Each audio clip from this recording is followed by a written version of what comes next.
By thy rivers gently flowing, Illinois, Illinois, o'er thy prairies verdant growing, Illinois, Illinois, comes out of home. Hello, Illinois Library Association. Thank you so much for having the Library Love Fest team as part of your annual conference. I'm Virginia Stanley, Director of Library Marketing at HarperCollins. I'm Dick Butkus. No, I'm not. I'm Chris Connolly, Library Marketing Associate at HarperCollins. And I'm Lainey Mays, and I'm the Library Marketing Assistant. And you may think that we have some sort of hormonal problem. We may. Must ask you something. Mustache you. Must ask you. Chris will explain. So we like to tailor these and honor special members of the state for which we are presenting. So I found we always have fake mustaches on hand, and Yeah. we realized Dick Butkus is one of your most famous, beloved football players, coaches for the Chicago Bears. That was my attempt at Illinois Chicago Bears accent. Nice. So we are honoring him and his epic mustache. The three of us. Bears. The Bears. So, But mine's going to fall off soon, so I'm going to Hold rip on. it off. Hold and on. then- it was me the whole time. We're just madcap here. Anyway, thank you so much for having us here at your conference. We have a lot of books that we want to talk about with you. We have about 25 minutes. We have about Something 30 Okay. minutes, yeah. So you have handouts and galleys. Galleys are there, Right? yes. So we're going to jump right in, but Mm-hmm. one thing we do want to make you aware of is a few weeks ago, the three of us did a presentation of our winter-spring highlights to librarians in New York City, right here at the HarperCollins offices. And it was recorded. It was streamed live on Facebook, and now is a recording, which you can go to and see on librarylovefest.com. It's so if you go to librarylovefest.com, it's right at the top, and there's a handout as well, so you can print that out. Some of the books that we're presenting today are included in the presentation. There are new books that we did not include there that we are talking about here, but for you to get sort of a lot longer time that day. So if you go to librarylovefest.com, it's broken into 2 videos, and again the handout, so feel free to take a look at that. Just don't do it now because we have books to tell you about. Yeah. Okay, so the first, is there anything else? No, go Bears. Go Bears. Go Bears. All right. Go Bears, Illinois. And we love your song. We love your state song. We love your state bird, your state bird. The Cardinal. The Northern Cardinal. And your beautiful flag. And your Lainey, beautiful sense. I've been getting a whiff of it the whole time you've been talking, and quite enjoy it. we have an Illinois state candle, and all of this can be yours if you write to us and tell us, I don't know, what you're reading these days, and we'll send something to you, like the flag, or the bird, or the candle. Okay. All right. First book up, Simon the Fiddler by Paulette Giles. I'm sure you are all aware of Paulette Giles, author of many books, including News of the World, which was a National Book Award finalist, and a #1 Library Reads pick. I hope you're all voting for Library Reads, and if you're not, please do, because we love to hear what you think is important and what you're anticipating and loving. That's on all of the publishers' lists. So go to libraryreads.org to find out how to vote. So easy.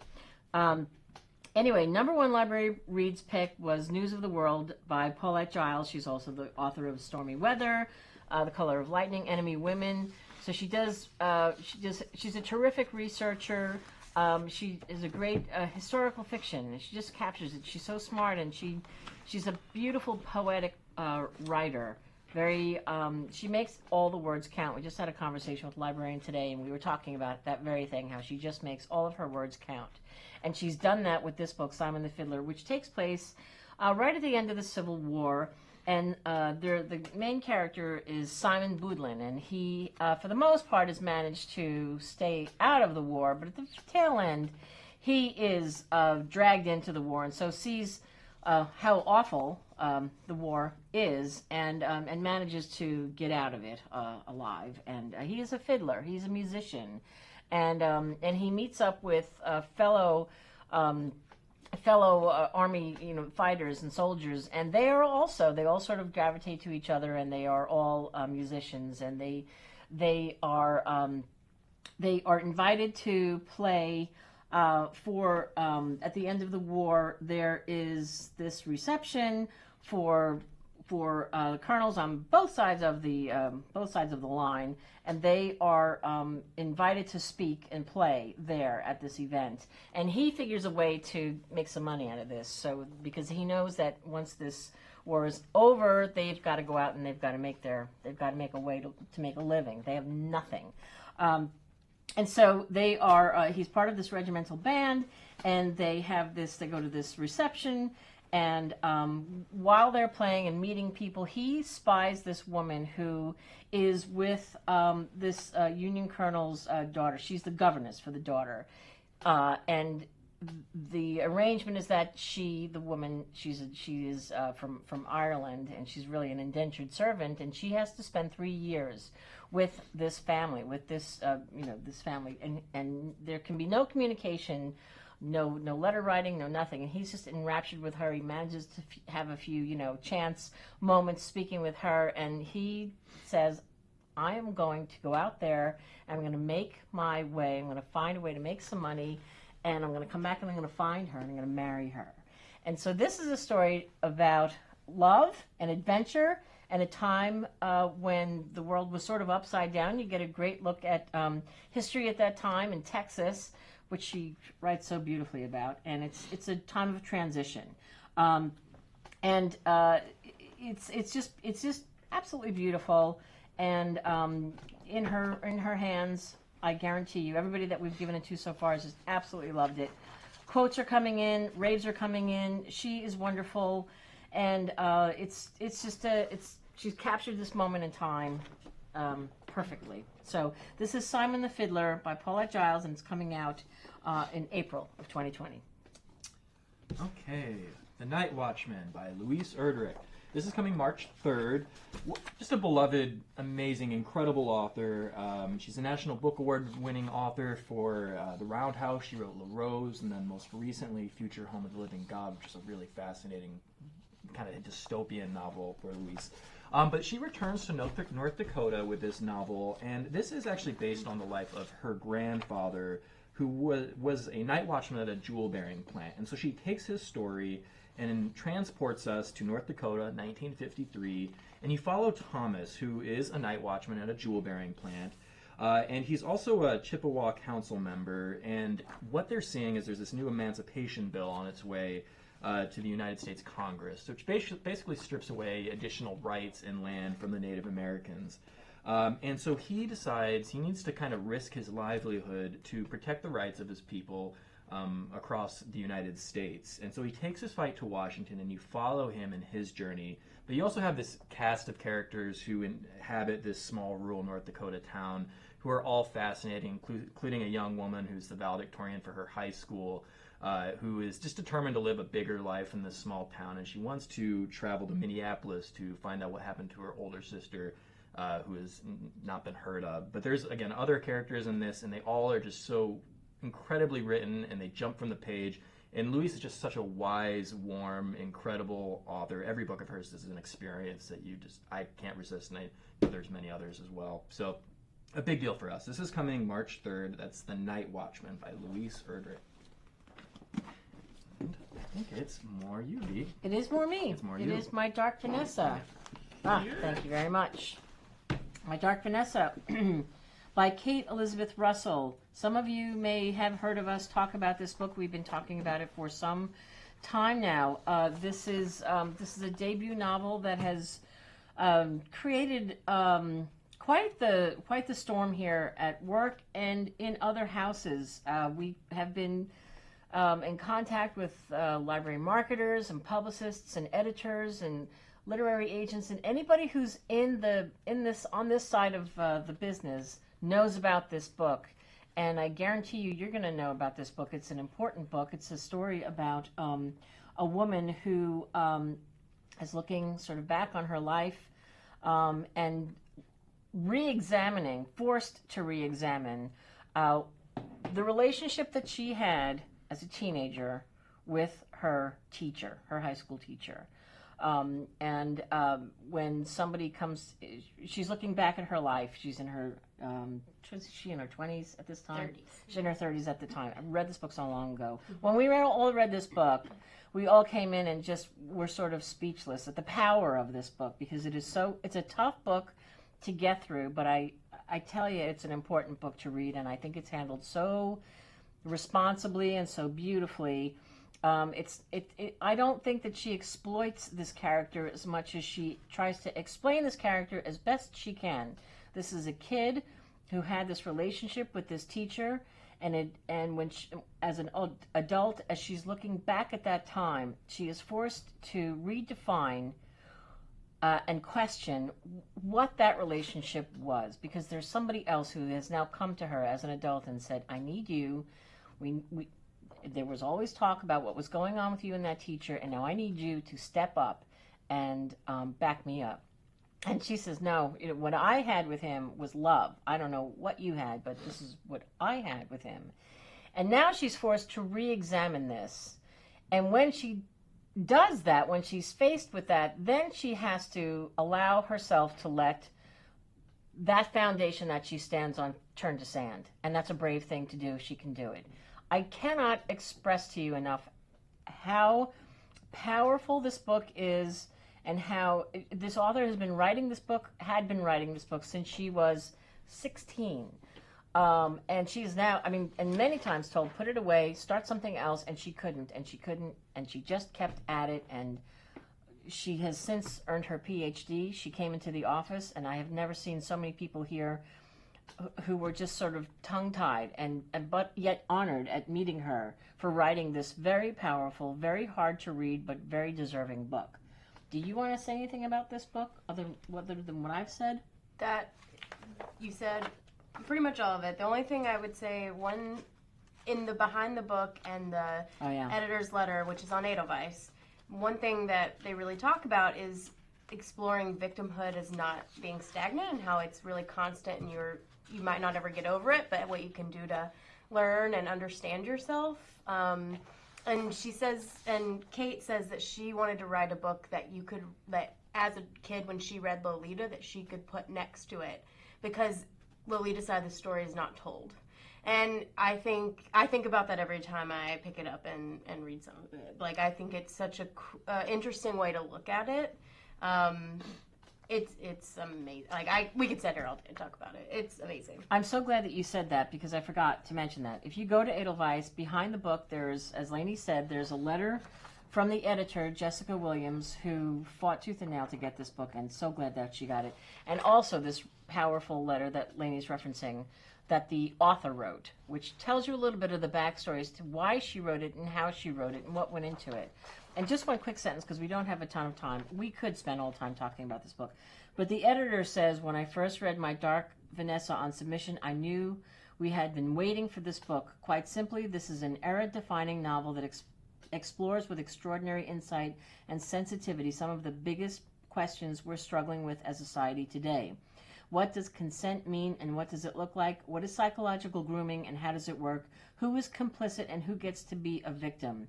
I think we all want there to be easy answers to these questions, but this book is not interested in presenting simple solutions to indeterminately complicated issues. Instead, it makes us feel complicated, and it forces us to look at subtleties and ambiguities that can sometimes separate right from wrong. I could read the whole letter. I won't. Please check it out and let us know what you think. That is my Dark Vanessa by Kate Elizabeth Russell. Okay, The Lucky One by Lori Rader Day. We love Lori Rader Day, and Lori Rader Day loves libraries, and hopefully us, but libraries. And she knows how to write mystery thrillers. She is like so great in this genre. She's an Edgar Award nominated author. She wrote Under a Dark Sky. You probably know her from that. Loved it. Yeah, So Chris good. loved Check it. it out. And in this one, she's back again. This one is a story about a girl named Alice who when she was really young. She lived in Indiana, and she was kidnapped from her home. And she was fine, 24 hours. Her dad was a cop, found her. She's safe. She moved to Chicago, which coincidentally, that's where Lori Rader Day lives. So just FYI. And she grew up there, kind of got on with her life, but she really doesn't talk about it. She's not allowed to talk about it, really. Her parents, for understandable reasons, don't want to talk about it. But then later in her life, she's working for her dad, and her dad's kind of sort of best friend who's like an uncle to her. And she, she's still trying to kind of get over this. She has this empty moment in her life she still holds on to in a way. And she's really big into the Doe pages, so like Jane Doe. So it's like an online sleuthing organization where they try to solve crimes, which is very big in the true crime community right now. So this is exciting. It was exciting for me because I'm very intrigued by it. And these people are like doing hard work on grassroots versions of it. So this woman really gets on this, and she's really interested in it. And all of a sudden one day a profile pops up of somebody that went missing, and it's the man's face that took her. Mm-hmm. So, thank you. I wait for the... and so within, just as shortly after, it's gone again. So that sends her on a journey with some other women who work on the Doe pages with her. And she comes in contact with Marilee, who has another relationship with the same man, but in a different capacity. And these two women, it's a dual narrative, how they know him and how they're going to find out why he's on this and where he went. It's so good. You will keep turning the pages, and if you're a true crime lover, it's got all of the great things that you love from that, but it's fiction. And so Lori Rader Day knows this well. She's the National Vice President of Sisters in Crime, so she knows what she's talking about. And if you want a great thriller, this is for you. It comes out in February, and we have a podcast episode with her, so be sure to check it out, an interview with her editor. All right. Let's see. We have 8 minutes left. Oh, whoa. This is our shortest buzz ever. And so anything we don't get to, just email us. Okay, and we'll get through as much as possible. 1, 2, 3. Yeah, 1, 2, 3. All right, so next book is Something She's Not Telling Us by Darcy Bell, another Illinois author. Contact me for any of these authors if you handle programming. We'd love to get them to your library. So Darcy Bell wrote A Simple Favor, which sold over 500,000 copies. It was also a motion picture with Blake Lively and Anna Kendrick. And this follows suit. It's a great domestic thriller about two women. One seems to have everything, great job, great husband, great kid. And her brother, who is somewhat nefarious, brings home a new girlfriend, and he has a bad history with women. But he brings home a girlfriend, Daisy, who seems to connect a little bit to, Ruth is the name of the girlfriend. But she connects with Daisy, who is the young daughter of Charlotte, this woman who has everything. And Charlotte just does not trust Ruth at all. She thinks Ruth has something to hide. And you get a back and forth with these two as Charlotte seems to have everything but is hiding something, and Ruth had nothing and is slowly starting to gain more in life. And she's not willing to let that go just because Charlotte doesn't trust her. But as you learn more, there's a lot of deceit, lies, and deception. Breakneck pacing, super clever, great twists.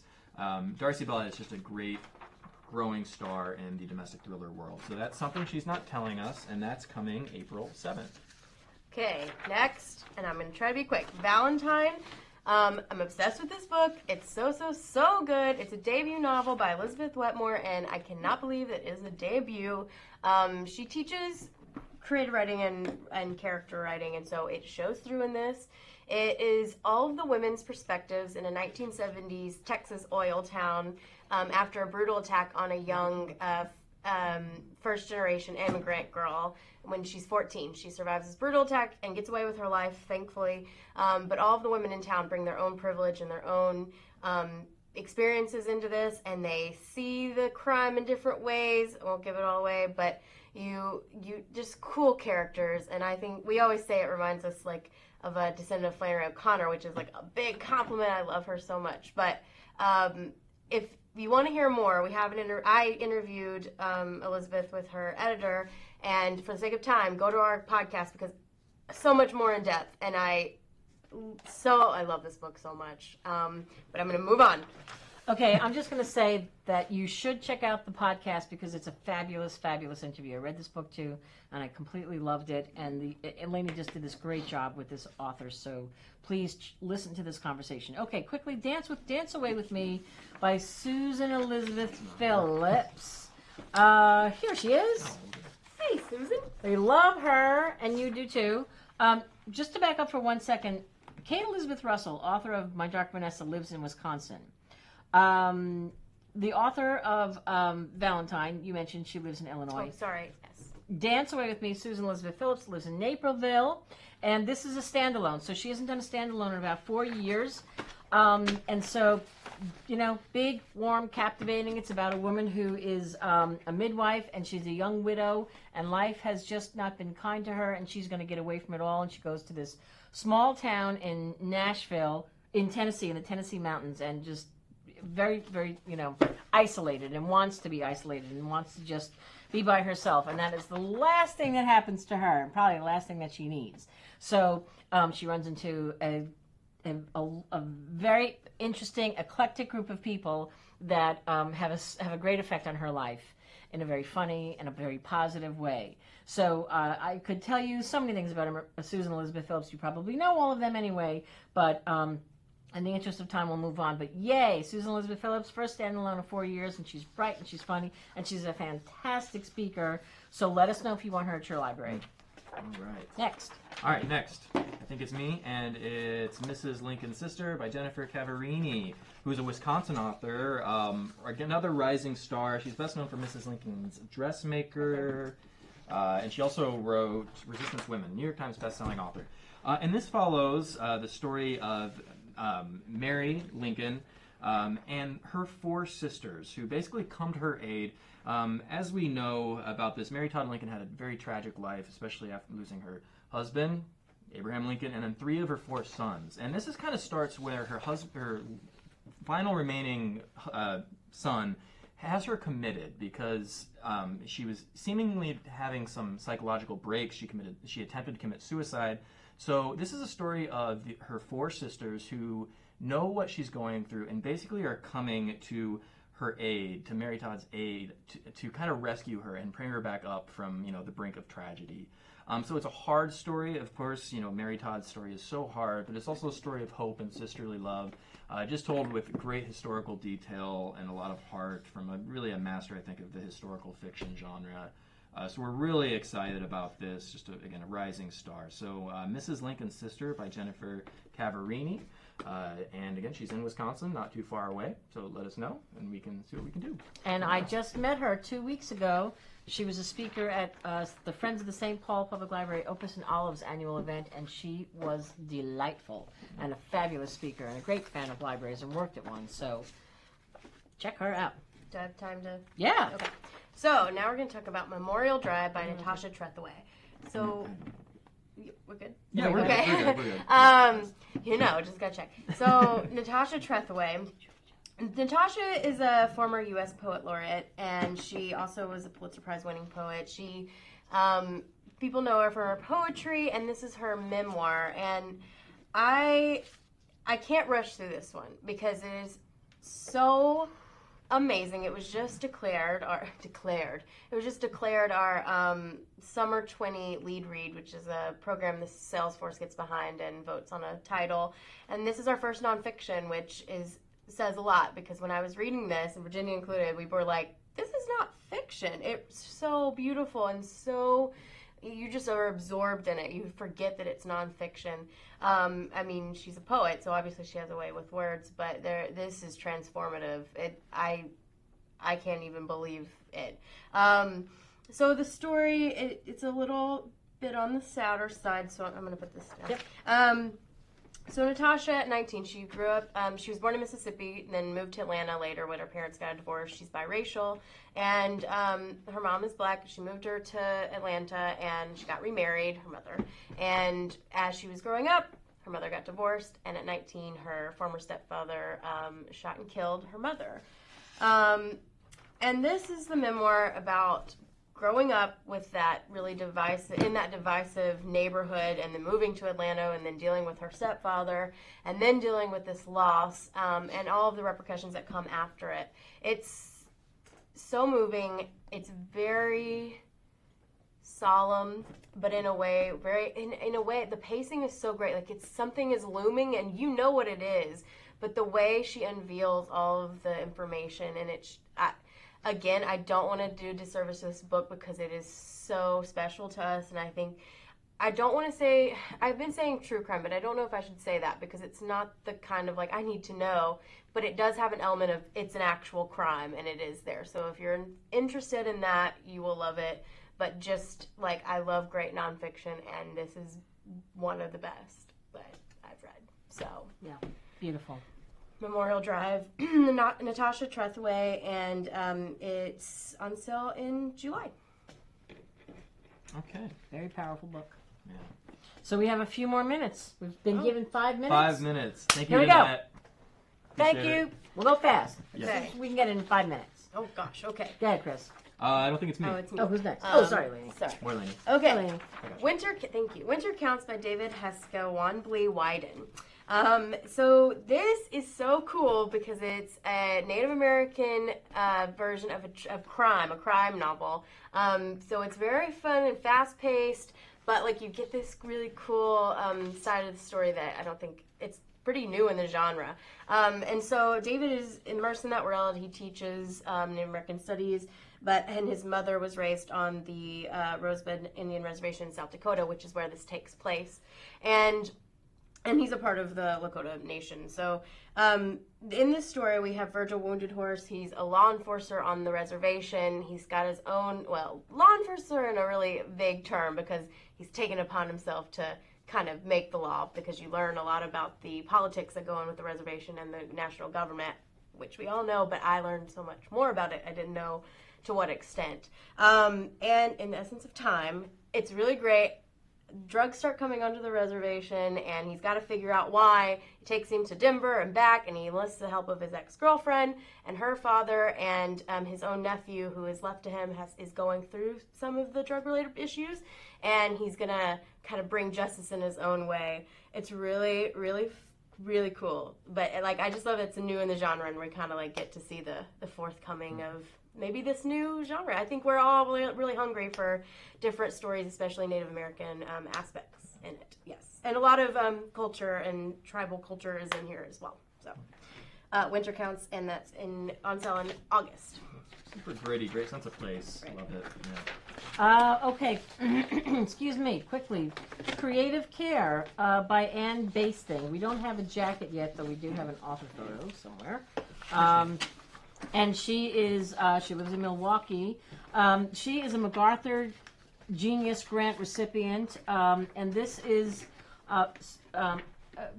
she is a pioneer in the radical change in how we interact with people with dementia, people who specifically memory loss. And she's dedicated her entire life to this, and her approach is pretty radical in that it's bringing,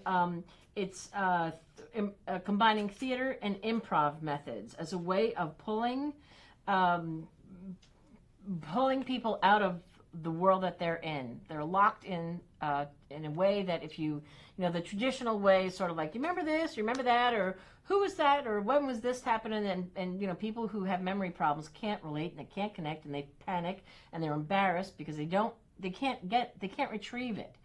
This is not doing that. This is the opposite. This is pulling out information from them where there is no wrong answer, because instead of asking for hard and fast questions and answers that can be wrong, she is bringing improv and theater to people in this situation and so questions are more like, what was your favorite scent when you were a kid? Or what was your best memory when you were a teenager? Or what would you tell a kid today? Or If they, what would be a lesson that you would want children to know today? Something that you garnered from your childhood that you would like to impart to them. Something that there is no wrong answer. That it's really just a way to pull them out and have a conversation and include them in the conversation and make them present and make them feel valued and not judged and not wrong.